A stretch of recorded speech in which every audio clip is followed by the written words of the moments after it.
because 9 times out of 10, nobody told us about money.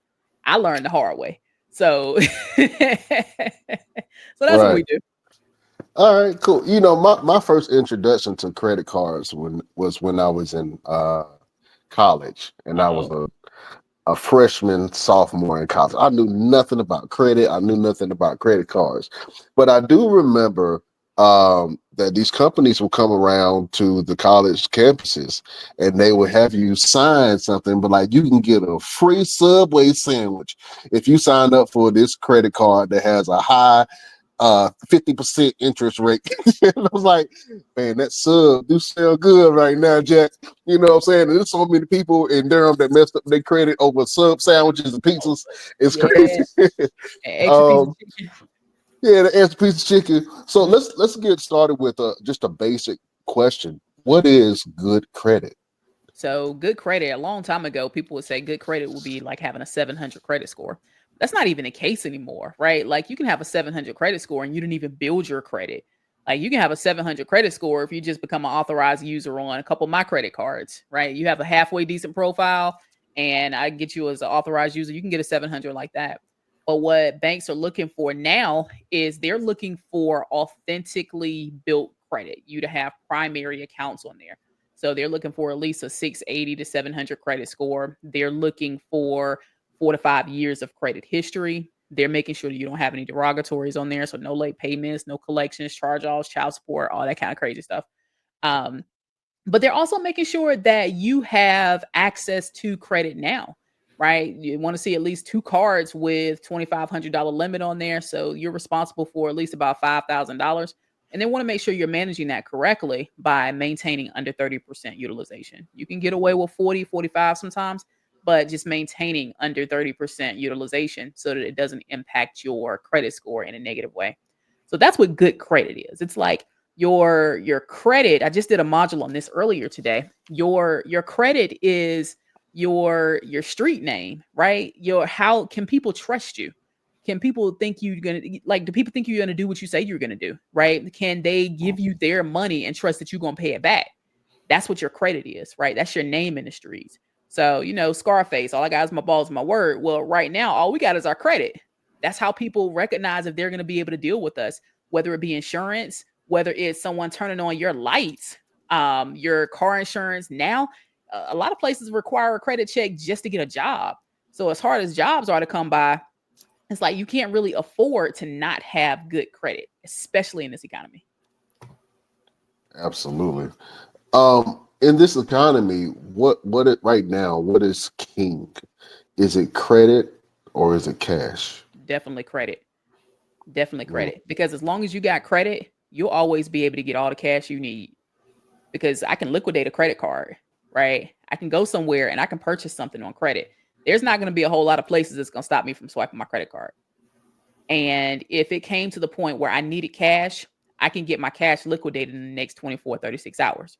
So it's not mm. even a matter of do I have access to money? I can get access to 100K in credit cards faster than I can get access to $100,000. Like I'm gonna use this for example.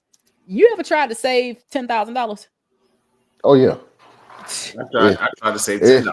It's the longest process ever. Like I'm gonna put, $20 here over to the side. I'm gonna put $100 over here to the side. Versus just getting your credit together, you can walk in a bank and you can start talking to them. Like instead of asking, "What can I do to gain your business?" Then you start being on the other end of that. Like, "Hey, I need $10,000. Give me $10,000." So when you have good credit, you get to legally rob the bank Mm, because most of that money is 0% interest if you're doing it right. And if you have that great credit profile. absolutely. Okay, So so go ahead.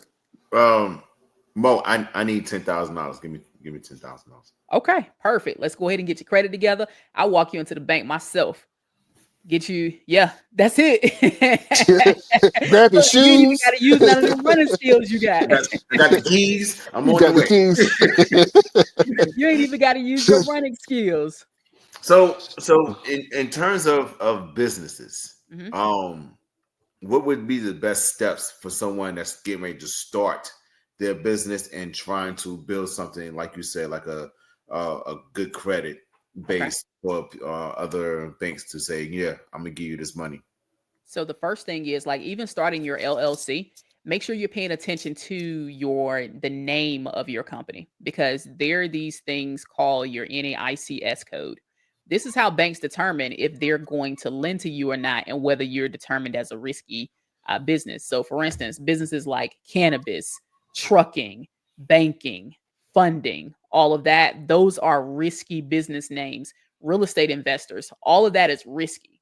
So you don't want anything like that in your name. So you would want the name of your company to be like Roosevelt Consulting or Roosevelt Enterprises, something that's going to be really general where if they look at it, they can't determine what it is exactly. Now, of course, you're going to want to tell them like it's consulting, it's marketing, it's advertising, it's, you're in management, you're in whatever, food services, whatever it is that you're in. But you want to be careful about talking about the risky businesses because if you're in a risky business, it's going to be really hard for you to get funding. Now, the next step after you pick a name for this is to go online and get your EIN. Do y'all mind if I tell anybody how to open a business? Go Yeah, ahead. go ahead. That's what we want. Yeah. Perfect. Perfect. So you're going to go online and you're going to get an EIN. You're going to make sure you go to the government site. You should not be paying anybody for an EIN unless you're choosing to activate that as a service. Like we sell them all day for $50, but it takes you 5 minutes to do it. Um, then you set up a LLC with your Secretary of State. The Secretary of State is going to give you all the documentation that you need, your operating agreement. All of that is free to set up. You only pay your state's fee. The fees can vary from state to state. Some states are higher than others. So pay attention to those states. I mean, also pay attention if privacy is important to you. Pay attention to the privacy of those states. Like you can, if you're in a state where you can just look up the business and it has all of your information there. So since there is a possibility where someone can look up your business and look up all your information, you want to make sure that you have something in place like a virtual address. A virtual address is also really helpful when you're going to the bank because it doesn't look like you in your mama basement. Right. So if we're on 123 Main Street and trying to open a business, they're gonna be like, Now it's become a little more common since COVID, where a bunch of home-based businesses have started. But just go ahead and set things up the proper way to start with. So you've got your business set up. So we got an LLC. We've got our credit together. We've got a good name. We went to Secretary of State. We got that taken care of. Then we want to open up a business bank account.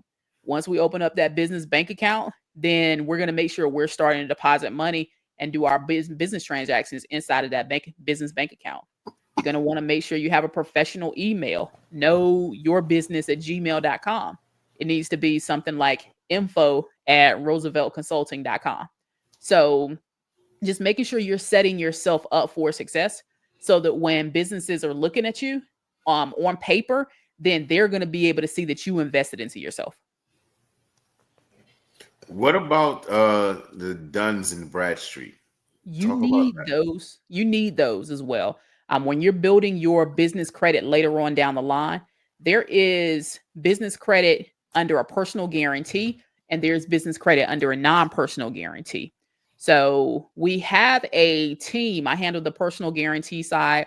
My business partner handles the non-personal guarantee side. The non-personal guarantee side is where we actually build you out a profile that doesn't have anything to do with your personal information. So your business stands on its own. But before your business stands on its own, you need to already have it established. So yes, you do need your Duns and Bradstreet number, but that's going to come later on down the line. Mm. But you don't need that. You can access a couple $100,000 before you ever need a Dun and Bradstreet number. I think when I first started, I was like, I want to make sure I do everything the right way. So I went ahead and applied for my Dun and Brads a couple times. Yeah. It's not always an easy process. Really, a lot of your stuff has to match up with what you put for the IRS. That's So you right. have to pay attention how you put your stuff down for the IRS, because when it comes to Dun and Brad, or you're trying to do something on sam.gov, Yeah. um, it has to match up exactly, or you will not get through. You ain't getting nothing. Absolutely I nothing. actually advise like keeping a Google document and putting exactly how you place your business in there. What's the exact address of your business? What's the exact phone number that you're using for your business? And you can start out with like a Google Voice number, but don't put your personal number because then you get all kinds of weirdos calling and asking you if you want to be in a yellow book.